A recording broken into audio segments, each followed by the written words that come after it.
Well, what does CPR mean? C, conflict, P, prevention, R, resolution.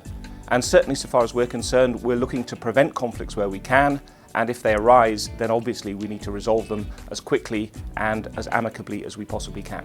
CPR is known for its anticipation or detection of problems that deserve solutions, new innovative ways to deal more effectively and more fairly than some hidebound, elaborate process. We all know that from time to time issues come up that big companies have to deal with. And in the pharmaceutical industry, those issues come up a little more often than we might like. We're really focused on trying to resolve these issues as quickly as we possibly can, finding creative ways to come to settlement more rapidly, and most importantly, taking an early view so that we don't waste time and potentially delay resolution while we simply don't know the facts. I became a supporter and a fan of ADR, and fairly early on in my career became deeply involved with the CPR. We joined CPR in order to get the benefit of their cutting-edge thinking on alternative dispute resolution, and we remain a member for that reason still.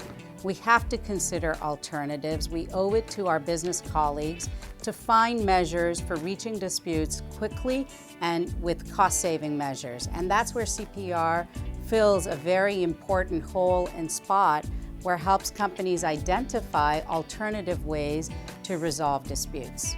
CPR is the single most important organization that has changed the culture of alternative dispute resolution among corporate America. It's critical as a tool to help us save costs, reach the right outcome, and do so in a timely manner. CPR encourages good business relationships if both sides are committed to finding these alternatives, because in the end it is obviously a less contentious way of trying to resolve these business disputes, and it allows you to take the rancor of litigation to some other place and focus on something a little bit more constructive. There's a number of benefits to HP in adopting alternative dispute resolution. You get to ensure up front that if a dispute does arise, it will be resolved quickly and efficiently.